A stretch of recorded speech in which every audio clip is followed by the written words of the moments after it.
In 1935, the king of Hollywood and the industry's most devout darling committed a sin so scandalous it would take 80 years to fully unravel. A hidden pregnancy, a fake adoption, and a child's ears surgically altered to hide her father's identity. Loretta Young lived a lie to save her soul and her career, while Clark Gable turned his back on his own blood. This is the dark, calculated truth behind Tinseltown's most heartless cover-up. To understand the tragedy of Judy Lewis, the daughter who didn't exist, we have to look past the shimmering silver screen and into the shadows of 1930s Hollywood. It was an era of manufactured perfection, a time when the Big Five studios didn't just own your talent, they owned your morality, your image, and your very soul. The public saw a world of white ties, silk gowns, and untarnished virtue, but behind the velvet curtains, the industry was governed by a brutal morality clause that could end a career with a single headline. In this high-stakes theater, Loretta Young was the ultimate leading lady, a breathtaking beauty and a devout Catholic known for her strict moral compass and the famous swear jar she kept on set. On the other side of this carefully curated world stood Clark Gable, the undisputed king of Hollywood.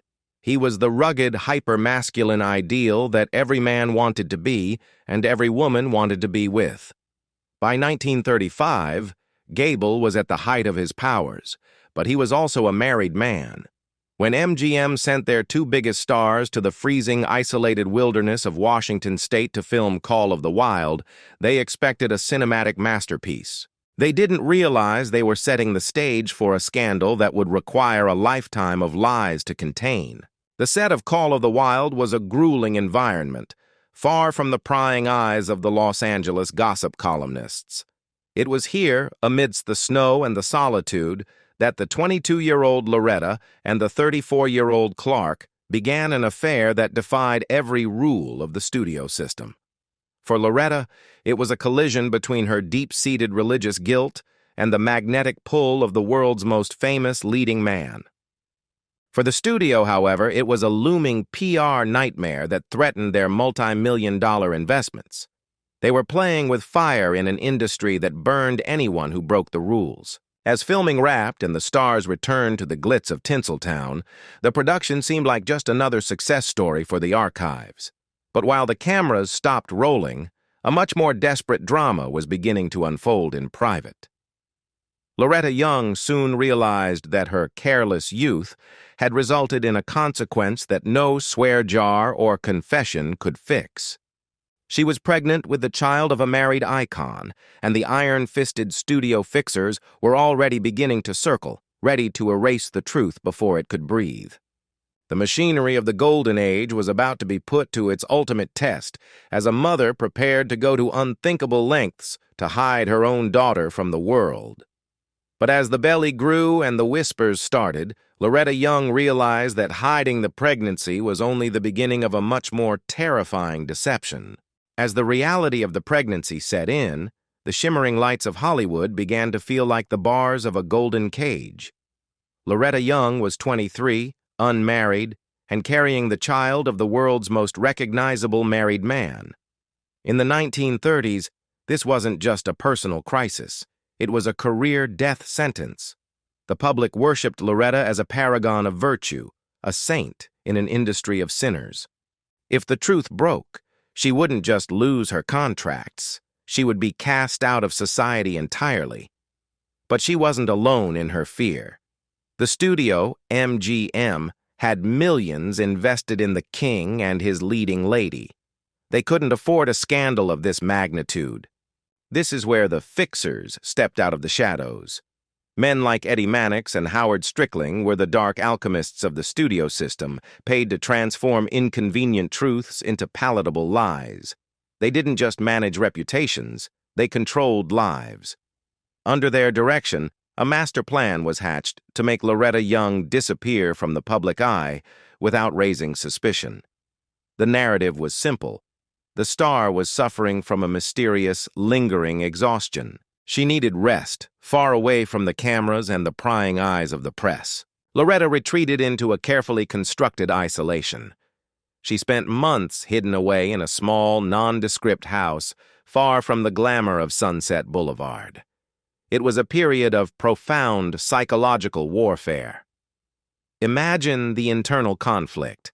A devout Catholic woman, terrified of the eternal damnation of her soul, yet forced to live a lie that grew larger with every passing day. She was a woman of intense faith, yet she was being coached by studio executives on how to deceive the world. The swear jar she famously kept on set was a testament to her public persona, but in that lonely house, the silence was deafening. While Loretta lived in hiding, Clark Gable continued his life as if nothing had happened. He remained the charming rogue of the silver screen, his marriage intact, his reputation untouched. The double standard was staggering. While the woman bore the physical burden and the social risk, the man was protected by the very system that threatened to crush her. Gable's silence during this time wasn't just a choice. It was a cold, calculated move to protect his crown. He was the king, and in Hollywood, the king's bloodline was only acknowledged when it was convenient for the box office. As the months ticked toward the due date, the tension reached a breaking point. Every knock at the door was a potential threat, every phone call a possible leak. The studio's grip was tight, but human nature is unpredictable. Loretta was preparing to bring a life into a world that was already coached to deny that life existed. She was about to give birth to a secret, and the most harrowing part of the plan, the part that would leave scars for generations, was only just beginning.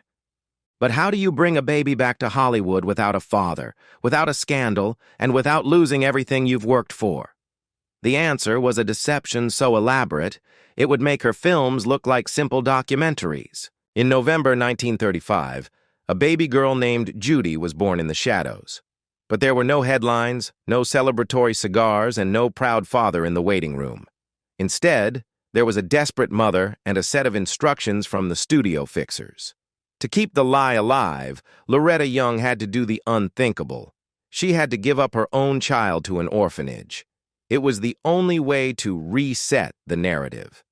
If she could place the baby in a facility and then discover her later, she could frame the entire event as an act of saintly charity rather than a consequence of sin. For the first 19 months of Judy's life, she was a ghost. She was shuffled between hideaways and orphanages, a child without a mother's constant presence, all to protect the image of a movie star. Loretta would visit in secret, wearing heavy veils and arriving in nondescript cars, living a double life that would break any ordinary person. The psychological toll on both mother and child during this period is almost impossible to quantify. Loretta was effectively auditioning for the role of a charitable stranger to her own flesh and blood, waiting for enough time to pass so the public would forget the timeline of her illness.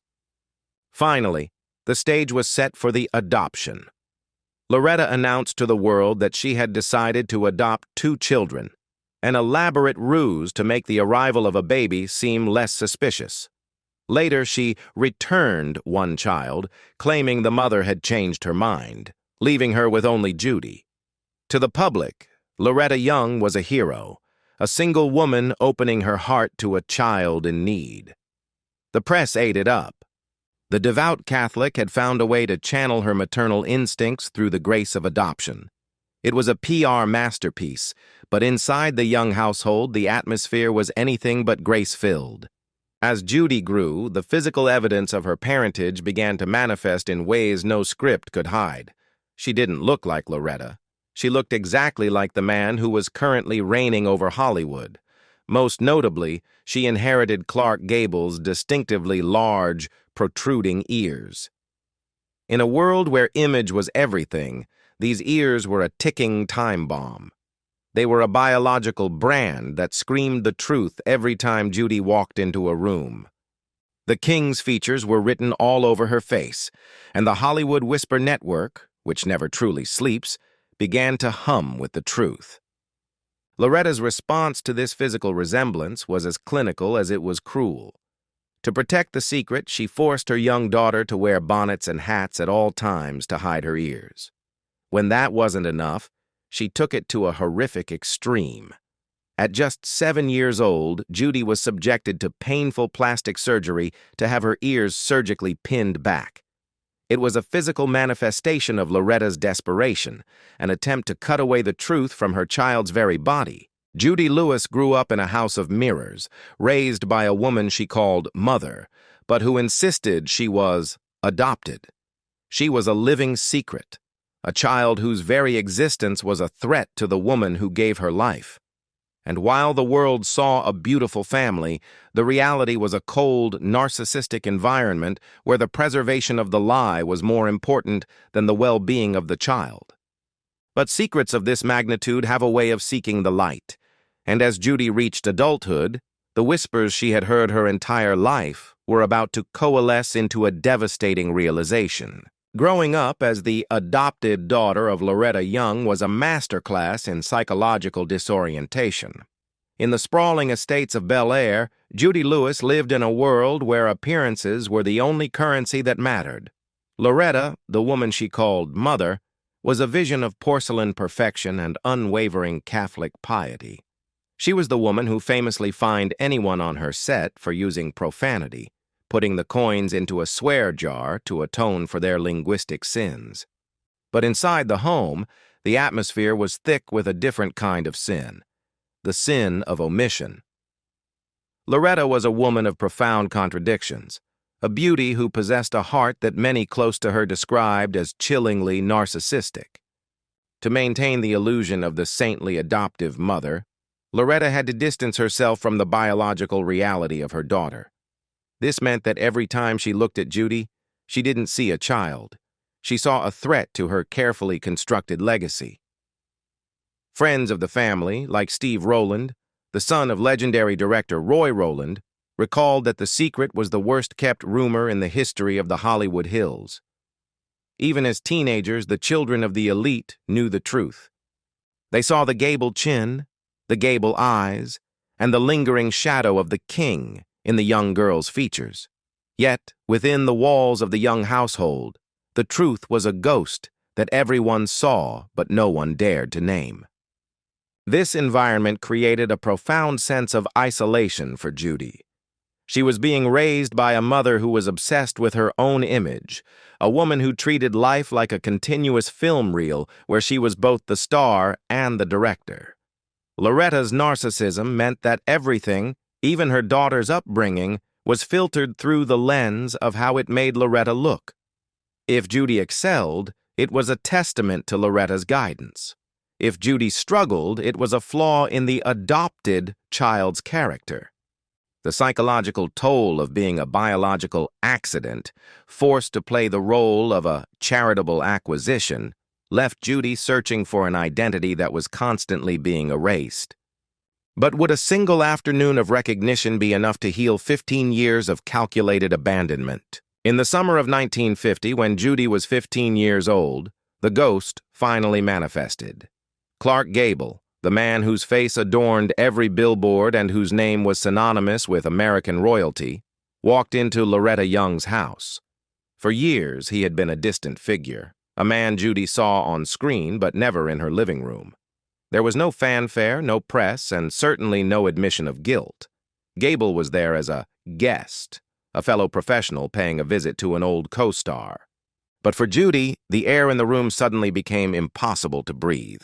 What followed was a scene more surreal than any scripted drama. Gable spent time talking to the teenager, asking her about her life, her school, and her interests.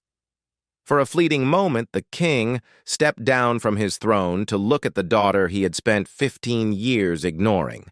He saw the face that mirrored his own, the ears that had been surgically pinned back to hide his DNA, and the girl who had been raised as a stranger to her own heritage. At the end of the visit, Gable did something that would haunt Judy for the rest of her life. He leaned down, kissed her on the forehead, and walked out the door. He never returned. He never called. He never sent a birthday card or an acknowledgement of the life he had helped create. Gable's behavior was the ultimate expression of the golden age double standard. He was allowed to be the virile, untouchable hero, while the woman and child were left to navigate the wreckage of his conquest.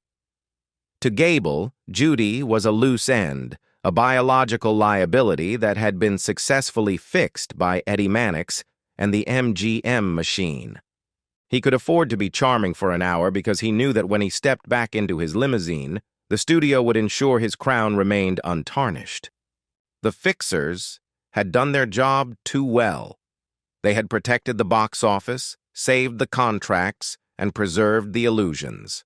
But in doing so, they had created a monster of a secret that was slowly consuming the three people at its center. Loretta continued to play the role of the devout martyr, Gable continued to play the king, and Judy continued to play the grateful daughter. It was a perfect Hollywood ending, provided you didn't look too closely at the scars. As Judy moved toward adulthood and her own wedding day, the pressure of the lie reached a crescendo. She was about to start her own family, but she was built on a foundation of ghosts. The time for whispers was over. The time for a confrontation with the woman who had engineered the lie had finally arrived. By the time Judy Lewis reached the age of 23, she was ready to step out from under her mother's suffocating shadow and start a life of her own. She was engaged to Joseph Tinney, a man she hoped would provide the stability and truth she had lacked in the hollow halls of her childhood. But the ghosts of 1935 were not finished with her yet. On the eve of her wedding, a day that should have been defined by transparency and new beginnings, the fragile glass of the adoption narrative finally shattered. It didn't happen in a dramatic courtroom or through a leaked document. It happened in a quiet, devastating conversation with her fiancé. Joseph Tinney, a man well acquainted with the social circles of Los Angeles, looked at his future bride and realized she was the only person in the city who didn't know the truth about her own face. When Judy expressed her anxieties about her mysterious background and her adoptive status, Joseph didn't offer a platitude. Instead, he spoke the words that had been whispered behind fans and over cocktails for 2 decades. "You know your father is Clark Gable, don't you?" The revelation was a physical blow. For Judy, it was as if the world had suddenly shifted off its axis. The man she had met for 1 hour at age 15, the man who had kissed her forehead and vanished, was her father. When Judy finally gathered the courage to confront Loretta, the great beauty didn't initially offer a tearful confession or an apology. Instead, she offered the same calculated resistance she had used against the press for years. Loretta Young was a woman who had invested her entire soul into the lie, and admitting the truth felt like a spiritual and professional suicide. She had spent decades curating an image of a devout, moralizing Catholic, the woman who would fine her crew for a single damn. And to admit she had conceived a child out of wedlock with a married man was to admit she was a fraud. She was a woman trapped in a character of her own making, unable to break script even for her own daughter. The confrontation was a clash of 2 different worlds, Judy's desperate need for reality and Loretta's pathological need for protection. It took years of agonizing tension before Loretta would finally, privately, admit the truth. But even in her confession, there was no warmth. There was only the cold, clinical explanation of how it was handled. Loretta justified her actions through the lens of survival, claiming she had saved Judy from the stigma of illegitimacy and saved herself from the ruin of the studio bosses. She painted herself as the hero of a tragedy she had helped author, never once acknowledging the psychological damage of the ears surgery or the years in the orphanage. To the outside world, Loretta Young remained the golden standard of Hollywood grace. But to Judy, she was now revealed as a duplicitous liar, a woman who had prioritized the morality clause over the basic human rights of her child. The public saw a saint, the daughter saw a stranger. This wasn't just a family secret. It was a systemic failure of a culture that forced women to choose between their careers and their children, while the men involved remained untouchable icons. The secret was out, But the healing was nowhere in sight. As Judy began her married life, she realized that knowing the truth was only the first step. The next challenge was understanding the sheer scale of the machinery that had kept her in the dark, a machinery that involved more than just one movie star and a few studio fixers. To understand why Loretta Young went to such monstrous lengths to hide her daughter, you have to understand the era of the fixer. Hollywood in the 1930s, 40s, and 50s wasn't just a movie capital. It was a sovereign state governed by a shadow cabinet of men whose only job was to bury the bodies. At MGM, that man was Eddie Mannix. He was the industry's premier cleaner, a man with deep connections to both the police and the underworld. If a star was caught in a drunken brawl, Mannix made the police report disappear. If a starlet found herself in a delicate condition, Mannix arranged for a discreet procedure or a fabricated illness. Loretta Young's elaborate adoption ruse was a classic Mannix production. The studio system operated on the principle that the stars were public property, and their private lives had to reflect the fantasies the audience paid to see. The morality clause in their contracts wasn't a set of ethics, it was a weapon. It gave the studios the power to fire anyone who became a public liability. In this environment, truth was the enemy of profit. The studios weren't just making movies, they were manufacturing humans. They changed names, they invented backstories, and as in the case of Judy Lewis, they even attempted to change biology itself. The rot went deeper than just hidden pregnancies. The industry's fixers often worked hand in hand with organized crime to maintain order. The mob ran an enormous portion of Hollywood in those days. Mob bosses like Sam Giancana had their hooks deep into major studios like Columbia Pictures. When the system couldn't control a star through a contract, they used the threat of violence. Consider the case of Sammy Davis Jr. and Kim Novak. When the black entertainer began dating the white starlet, the studio head Harry Cohn and his mob associates allegedly put a hit out on Davis. They didn't care about the romance, they cared about the optics and the racist sensibilities of the 1950s box office. It took the intervention of Frank Sinatra to save Davis's life. This was the world Loretta Young lived in, a world where a secret child was a business problem to be solved with the same cold efficiency as a bad script. The wonderful and glamorous 50s were, in reality, a period of profound paranoia and calculated cruelty. The fixers like Mannix ensured that the public never saw the murkiness underneath. They created a facade of domestic bliss and wholesome values that millions of Americans emulated, unaware that the people on the screen were living lives of quiet desperation, controlled by threats and covered up by the mafia. Loretta Young was a victim of this system, but she was also its most dedicated enforcer. She internalized the studio's demands so deeply that she became her own fixer.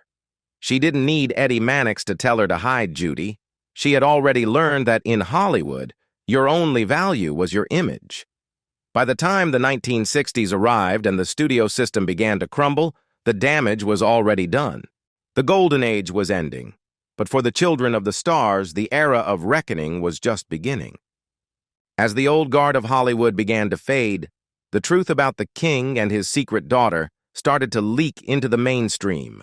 But for Loretta, there was one final role to play, a final attempt to control the narrative from beyond the grave.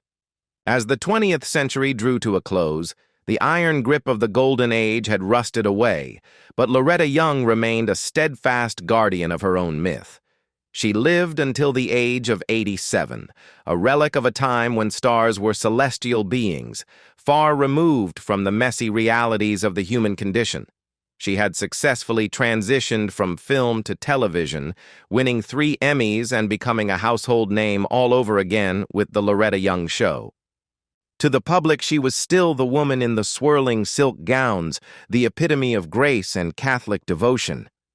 But beneath that polished exterior, the relationship with her daughter Judy had become a battlefield of silence and resentment. This revelation shifts the entire perspective of the Gable Young scandal.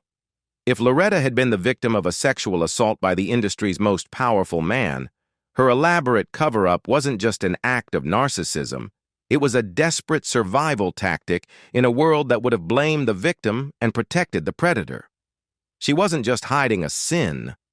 She was hiding a crime that the studio system was designed to facilitate and then bury. Loretta Young spent her life being judged for the lie she told, while the industry that forced her into that lie continued to celebrate the king who had caused the wreckage. In the end, Loretta Young was a woman trapped between two impossible identities: the saintly star the public demanded, and the traumatized woman the studio silenced. She took her secrets to the grave, leaving behind a daughter who spent a lifetime searching for a father's love and a mother's honesty. The golden age was built on the backs of women who were told that their silence was the price of their success.